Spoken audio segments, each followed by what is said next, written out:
we have, I chose to focus on the question of the Chassid and Rebbe relationship. Number one, I think that's the most controversial, the most that's misunderstood, people have issues with, and also in a certain way, it's probably the most essential of all the different details of the Chassidic way of life.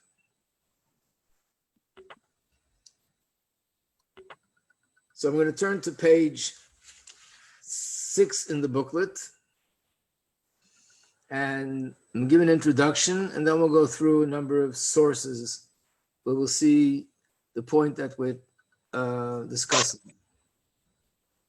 The general idea that there is a Rebbe, meaning what's a Rebbe? A tzaddik, a man who's a righteous person, he's head and shoulders above the rest spiritually. That's not a novel idea. It's nothing new. Everybody in all circles, all over the world, any Jewish community that follows Torah will agree from all the sources in Torah that there are people who are called tzaddikim. They're righteous and they are spiritually on a much higher plane than other people. And yet they still take issue with the Chassid-Rebbe relationship. And the reason is, they claim, is that it's too much. Yes, there's such a thing as a Rebbe, such a thing as a tzaddik, but the involvement, the way a chassid is so involved with the Rebbe and so attached to the Rebbe, and in so many different ways, that's going overboard. That's too much. So I want to explain this a little bit, that the reason why there's a difference is because the way we perceive the true greatness of a tzaddik and the way we understand it from studying Chassidus is different than the way most people understand it from studying Torah just on the nigla level, on the revealed level. As follows. If you would ask someone, could you explain to me what is the definition of a tzaddik? What makes him so amazing? Why is he so outstanding? The answer would probably be something like this. For every Jew, what makes his life amazing and outstanding is if they follow Hashem's commandment, if they live a life which is consistent with Hashem's wish and Hashem's will, consistent with Hashem's wisdom. So a person who studies Torah, observes mitzvahs, has refined character traits, doesn't violate any of the things that the Torah tells us not to violate, that's a person who is living a more refined life, the kind of life that Hashem wants him to live. So what's the definition of a tzaddik? A tzaddik is someone who is outstanding in all these areas. In other words, everybody studies Torah, but a tzaddik is somebody that his knowledge of Torah is so vast that it's much, much greater than the average person. Number one, the vastness of his knowledge. Number two, the depth of his understanding. So he's exceptional in his knowledge and understanding of Torah. That's one thing. What else is it? Mitzvahs. We know there are different levels of performing mitzvahs, observing mitzvahs. Not everybody does everything perfect. Not everybody does all the mitzvahs. Some mitzvahs were okay, and some mitzvahs were a little bit weaker. A tzaddik is a person who's outstanding and exceptional in the observance of mitzvahs. So anything that's in the Torah, anything that's found in the code of Jewish law, that this is something we should do, the tzaddik is someone who does it par excellence. He does it the most perfect way. No cutting corners, no compromises, just does everything and anything that is part of the mitzvah. And in a way which we can say is exceptional, beyond the norm. There's another part of Torah which is lo sesa, not to transgress. There are 365 prohibitions in Torah. So again, a tzaddik is a person that he observes all these prohibitions to the fullest. Again, no cutting corners, no compromises, all its details. He performs these mitzvahs, he observes these commandments in the most perfect way that you can possibly imagine. You're supposed to love your fellow Jew. He's a person who has tremendous love for everybody. He's supposed to have refined character traits. And we have Pirkei Avos, ethics of our fathers, which that's the part of the Torah that teaches us to have the proper refined character traits, to be humble, to be caring, to be giving, to be sensitive, not to hurt anybody else, not to be jealous, not to have anger. All these character traits, everyone is supposed to be working on, and everyone tries to achieve them. But a tzaddik is a person that he has extremely refined character traits. That's the definition of a tzaddik. And from that perspective, it makes sense that people respect this person more than others. People love this person more than others because of all these great qualities. So what's different in the way a chassid views a rebbe or a tzaddik? And the answer is that all the above we said is true. But again, like I said before, we see the involvement of Chassidim with the Rebbe is so much more than the involvement of others with their great leaders. Just to give an example, not that long ago, there was someone that lived here in America, in Manhattan, in the East Side. And his name was Rabbi Moshe Feinstein. He was considered the greatest authority of halacha in the world at that time. Anything in halacha, he was considered the greatest authority. People had issues, questions, very complicated questions. He was the address. Everybody looked up at him as the leader of the world in Torah and halacha. Nevertheless, if you were to ask a Jew, and when I remember the talk that when he passed away, there were, I think, 50,000 people here at his funeral. In Israel, there were 250,000 people by the funeral. He was looked upon as, like I said, the greatest authority of halacha in the world. Nevertheless, when he would be in his yeshiva, which was in Manhattan, the East Side, and he would live his life there, give his shiurim, his classes there, and you would walk over to someone living in Borough Park, living in Flatbush, living in Baltimore, living in Muncie, and you would ask them, do you know what happened in his shul today? No, I have no idea. I don't live there. Do you know what he spoke about in his classes today? No, I have no idea. I'm living in a different city, in a different place. Ask a Jew in Israel, in London, in Australia, in Canada, what was going on by Moshe Feinstein, they wouldn't know, and they wouldn't understand why you're even asking. Why? Because yes, he's that great person. And if he would come out and say, everybody should do A, B, and C, they would be listening. But their lives were not really so involved with his life. Definitely not on a daily basis and on an ongoing basis. Chassidim, again, not only Chabad, but Chassidim in general, it's very different. They're very involved. And they want to know what happened in the Rebbe's courtyard. What did the Rebbe talk about this week? Did anything take place between the Rebbe and some other great leader? Was there anything new that the Rebbe spoke about? And how was the davening? And how was the Rebbe's Farbrengen? And so on and so forth. Very involved. In addition to the fact that people were constantly writing to the Rebbe, personally, writing a report of what they've accomplished, writing to the Rebbe and asking questions, personal questions about themselves, about their family, about their children, asking questions regarding medical issues. There was constant correspondence between the Chassid and the Rebbe. The Rebbe was constantly aware of what's going on in the Chassid's life, and the Chassid was constantly aware of what's going on in the Rebbe's life as much as we could possibly know. We don't really know what a Rebbe is all about because it's a different, higher caliber. There was actually somebody who once said to the previous Rebbe that I knew your father. He meant to say that he knew the Rebbe Rashab. So the Frierdiker Rebbe corrected him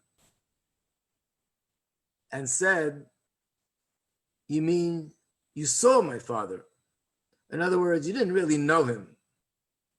Because after we'll explain what we'll explain, we'll realize the Rebbe is of a totally different spiritual caliber, totally beyond anything that we can possibly understand.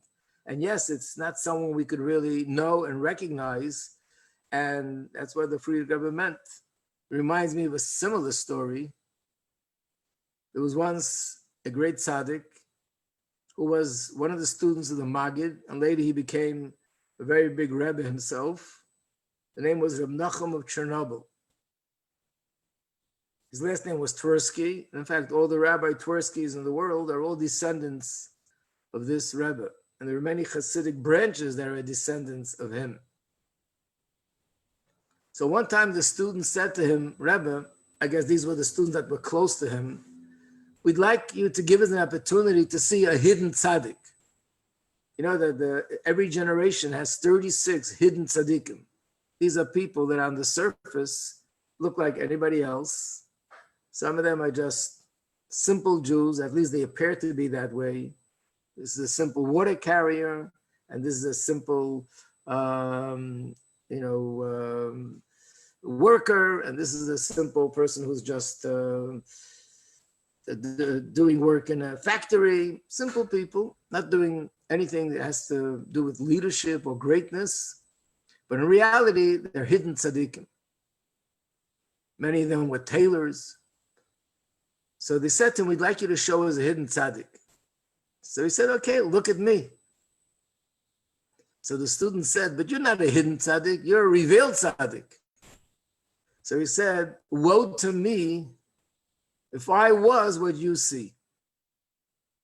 In other words, there's much more going on in the life of a tzaddik, of a Rebbe, than what we see. So what is it? What could be different in terms of the way we perceive a tzaddik? And the answer is, first of all, the way we see a Rebbe is all the above. A Rebbe is someone who has great knowledge of Torah, vast knowledge of Torah. To give one illustration of that, it is a story with the Rebbe Maharash. Rebbe Maharash was the fourth Rebbe of Chabad. And he related the story that happened when he was a young child. And he had an arrangement with his father that he would give him spending money every month, once a month. What did he do with the money? For the most part, he would buy Sfarim, Torah books. But the city of Lubavitch, where they lived, was a small little place, and they couldn't afford to have a bookstore. In other words, if anyone would open a bookstore in that little shtetl, the person would never make a living because there weren't enough people to buy books on a regular basis to support a bookstore. And there were many small little shtetlach like that. So how did they get Torah books? Either they had to travel to the big cities. There was another arrangement. There were people who traveled from city to city with horse and wagon. And on the wagon, they had many Torah books. They would spend a day and two in each little shtetl, and people would come out and buy the Torah books that they want to buy. So every once in a while, he would go out to this horse and wagon and buy these Torah books. One time, he came to his father and said, could you give me my spending money in advance for next month? So he said, why? What do you need it so now urgently? So he said, because the man who sells the Torah books is in town now. And I want to buy Torah books. I don't have enough money to buy anything. So his father, the Tzemach Tzedek, said to him, and all the Torah books that you already have, you study them and you know them, that you're ready to buy new ones? And as my father said these words, I looked around the room. The room of the Tzemach Tzedek had bookcases that went from the floor to the ceiling, all four walls. Every space, there was a bookcase with books. And on top of that, he saw that they just brought in a box full of Svarim, which the Rebbe bought for his library. So he turned to his father. I'm sure his intention was not, God forbid, disrespect, but his intention was probably to get the answer that he got. He said to his father, I see you're buying a new box of books, So do you know all these thousands of books that are in your room that you're buying new ones? And the Tzemach Tzedek said, test me. So this young child, who was the Rebbe Marash in the future, walked over to the bookcase, pulled out a book randomly, and he told him the name of the book and the page number. And the Tzemach Tzedek told him exactly what it says on that page. He read it verbatim.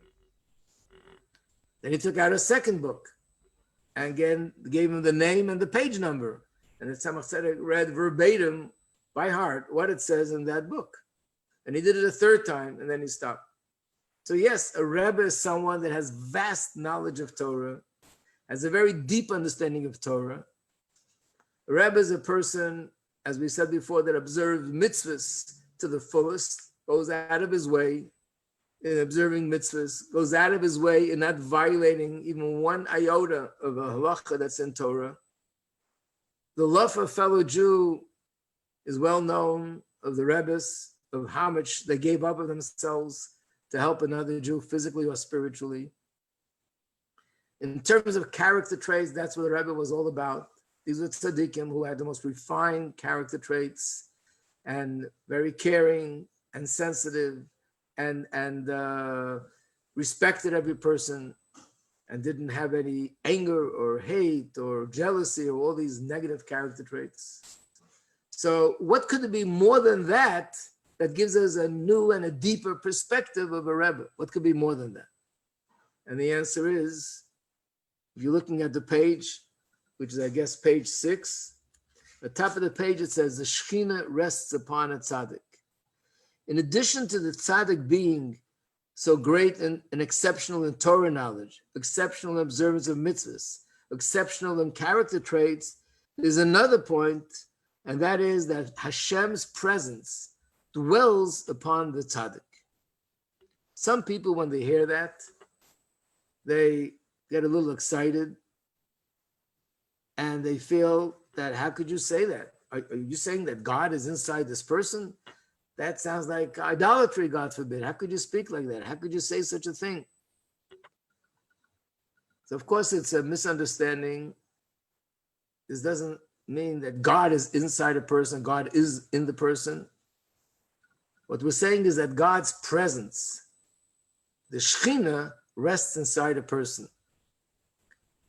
To give one little perspective on what I just said, is the story in Gemara where Rabbi Gamliel, one of the greatest sages, was approached by someone who was a person who didn't believe in Torah, and he said to him in a mocking way, how many gods do you have? It says in the Torah, the sages say, wherever there are 10 people, a minyan, then that's where the Shekhinah is. So it means if every group of 10 people has gods, so how many gods do you have? That was his question. And he answered him, does the sun shine in your house? Yeah. Does the sun shine in your neighbor's house across the street? And the answer is yes, yes, yes, yes. How many suns are there? And the answer is there's one sun. But the sunlight shines in all these different homes. And he answered him the same as with Hashem. Hashem Elokeinu, Hashem Echad. Hashem is absolutely one. But his light and his radiance shines wherever there are 10 people. That Hashem's presence is more felt in a more revealed way, and is more of a consciousness of Hashem's presence in a place where there is a minyan. That's what it means that the Shekhinah dwells there.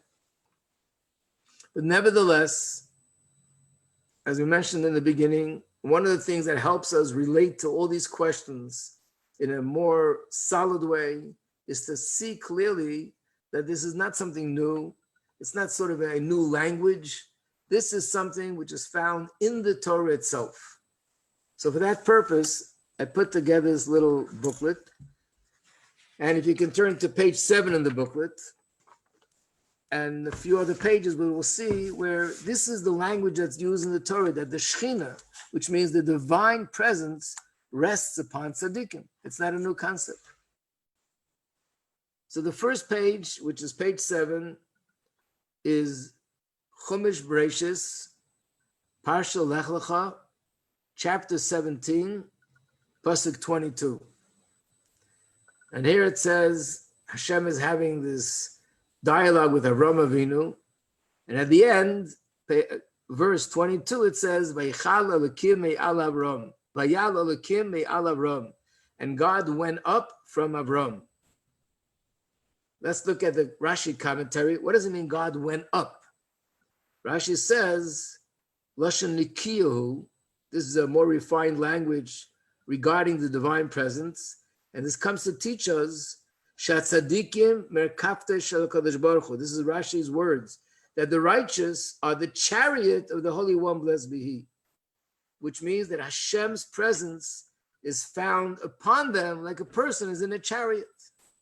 And like we explained before, that means Hashem's radiance, Hashem's light, Hashem's presence is felt and revealed amongst tzaddikim more than anyone else. In fact, it's interesting, the Chumash is talking about Avraham. And Avraham Avinu, even as a tzaddik, wasn't an ordinary tzaddik. He was an exceptional tzaddik. He was the tzaddik of all tzaddikim. He was the forefather of all the Jewish people. The Torah starts with Avraham Avinu, the first Jew. But Rashi says it's not only Avraham Avinu, it's all tzaddikim are considered merkafte shel Shechina, like they're the vehicle for Hashem's presence. Hashem's presence is found upon them. Let's look at the next page, page 8. We'll find a similar thing. Also Rashi and Chumash. This is Chumash Shmos, Parsha Kisisa, chapter 33, and it's Pasuk 7. And it says that Moshe Rabbeinu set up a tent, and then it says, V'haya kol mevakesh Hashem, all those that were searching for Hashem, Yetzei el Ohel Moed, Hashem mechutz lamachne, they went to that tent. We look at Rashi, and Rashi says, what does it mean, those that are searching for Hashem? It should have said, those that are searching for Moshe. So Rashi says, Mikan, from here we can derive, Mevakesh Pnei Zaken, he who visits a Zaken, which means literally elder, it means a Torah scholar, a tzaddik, a righteous person like Moshe. It's Kemekabel Pnei Shechina. He's like he's welcoming the divine presence. So in other words, he's going to Moshe. But because the divine presence is found in Moshe Rabbeinu's tent, so going to that tent means that you're going to welcome the divine presence that rests and is manifest through Moshe. If we look a little bit further in the same Rashi, Rashi makes another point. Why does it say, Kol Mevakesh Hashem, all those that are searching for Hashem? Why didn't it say, those that are searching for Hashem? We know that in Chumash, every word is precise. And Rashi says, it comes to teach us, Afilu Malachi Asharis, even the angels, when they would ask, one would ask the other, where is the divine presence? The answer was, it's in Moshe Rabbeinu's tent. So clearly, here we find in Rashi that the divine presence rests upon a tzaddik and in his tent, in his place. And therefore, when we greet the tzaddik, or we welcome the tzaddik, we visit the tzaddik, this is like greeting and welcoming and visiting the divine presence. Another example is also in Chumash Shmos, chapter 2, is the Parsha of Shmos, chapter 2, Pasuk 6, verse number 6. This is the story of Moshe Rabbeinu was a little baby, and his mother put him in a basket in the water.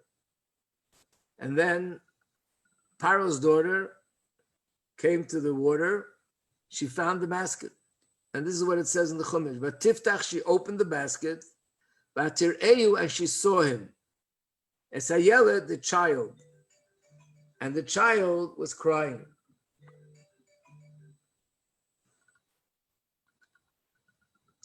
Rashi says, on these words, Vatiftach Vatir'eyu, she saw him, she opened the basket and she saw him. So in a sense, this is repetitive. It says she saw him, and then it says the child. Either it should have said, and she saw the child, or it should have said she saw him, and we know it means the child. Why does it say she saw him, and then again, the child? So Rashi says there's two ways of interpreting this. One is the simple way, and one is a deeper way. The simple way is the Torah is actually explaining itself. She opened the basket and she saw him, and then the Torah is, and who did she see? Es hayeled, the child. So the second word is explaining the first word. But the Medrash says it means Sherasa Ima Shechina. She saw the divine presence. So when it says she opened the basket and saw him, it means the divine presence. And she saw the child. The divine presence was resting upon the child, which is really an exceptional thing in itself, remarkable. Moshe Rabbeinu was a baby, an infant. He hadn't yet grown up. He hadn't yet become this great tzaddik that he was going to be in the future. But apparently, just because he had this giant, amazing neshama, it says that when he was born, his parents saw that he was good. And the Medrash says, what does it mean they saw that he's good? They saw that the house became filled with light. It doesn't mean physical light. It means there was a spiritual light of godly light shining in the room with his birth, because his neshama was such a godly soul. And here too, he's a baby, an infant. He's in the basket. And in that place where this baby was, who grew up to be a future great tzaddik, the divine presence was already there. And obviously, the daughter of Paro merited to see that. So again, we see that the divine presence rests upon a tzaddik. And not only the divine presence rests upon a tzaddik, we see the divine presence rests upon everything that's connected to the tzaddik. Look at the next page, page 10. It says there was a male. This is Chumash Shmos, Parshas Yisro, chapter 18, verse 12. They sat down to eat a meal, and then it says, together with Moshe, all the elders, Moshe's father-in-law, they sat down to eat before God. So Rashi makes a comment, what does it mean before God? Where did it mention that God was at this meal? And these are Rashi's words. From here we can derive a person who benefits, who eats food from a table, that there are Torah scholars and tzaddik and righteous people sitting there, it's as if he's enjoying and benefiting from the splendor of the divine presence. Which means that because Moshe, Aaron, and Yisro, all these people were great tzaddikim, and they were sitting by the table, not only they had the divine presence in them, but it also spread and was resting on the food that's in the table. And a person who ate that food absorbed this divine presence, which naturally means would empower them spiritually to be more connected to Hashem and so on.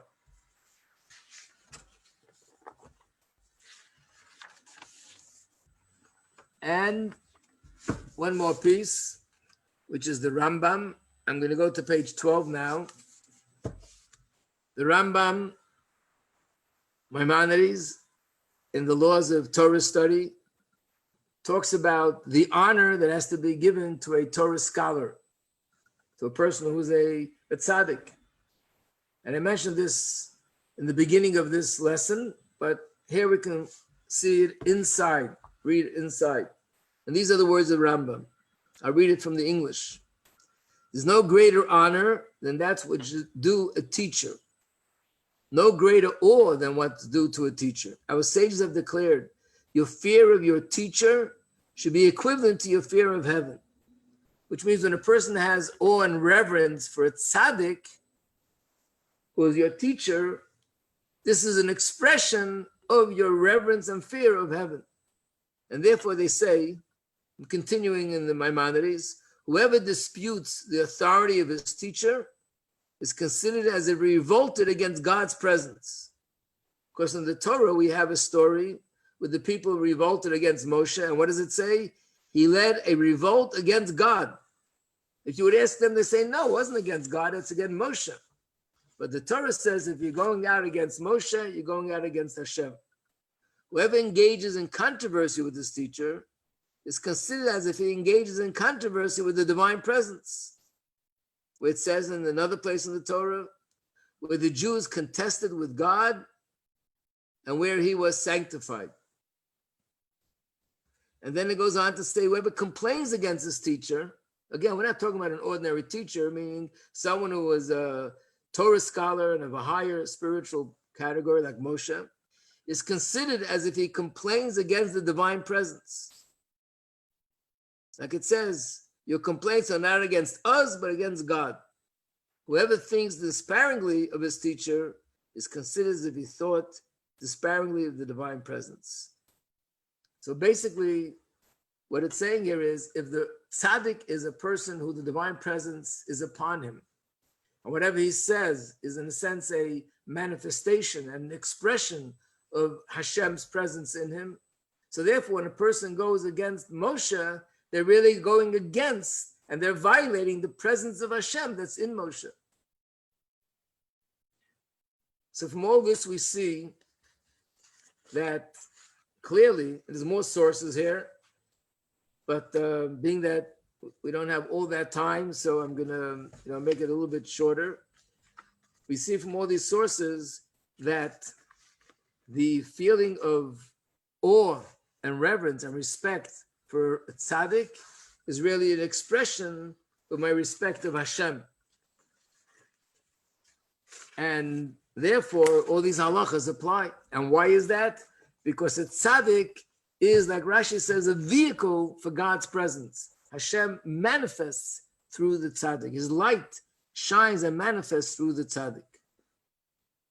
I want to bring your attention to one more source, which is only in English, and that's on page 16. The verse is a verse that you're all familiar with because we have it in the davening, in the song when the Jews crossed the sea. It says, and they believed in Hashem and in Moshe. It's the part on the page that's in the brackets. And the question is asked, if they believed in Hashem, why do you have to add that they also believed in Moshe? It comes to teach us. Whoever believes in the faithful shepherd, that it's an expression and it confirms that he believes in Hashem. And there's another place where it says that the people spoke out against Hashem and Moshe. If they spoke about it against Hashem, why do you have to add that they spoke out against Moshe? It comes to teach us, whoever speaks out against the faithful shepherd is if he's speaking out against the one who created the universe, which is Hashem. That means that, again, they believed in Moshe. Believing in a tzaddik is an expression of our belief in Hashem, because Hashem manifests through the tzaddik. So, of course, this needs to be explained more, which we'll be doing in this class. But the first thing is to realize that this term and this way of thinking and this way of relating to a tzaddik is not new, but here it's found in the Torah source itself, that a tzaddik is, the divine presence is upon him. And that's why the awe and the reverence of Chassidim to a Rebbe is more than just reverence for a person who is kind and smart and a Talmudic scholar. It's more than that. Yes, it is similar to the reverence that we have to Hashem because the divine presence is in him. And as we'll see later, when a person goes to the Beis HaMikdash, they have to have reverence for the Beis HaMikdash, for a shul, for a Sefer Torah. Why? Because the divine presence is in them. And the same is with the tzaddik. If you have any questions, be ready to answer the questions. So hopefully we'll be able to do it tomorrow and continue. Wishing everybody have a great day.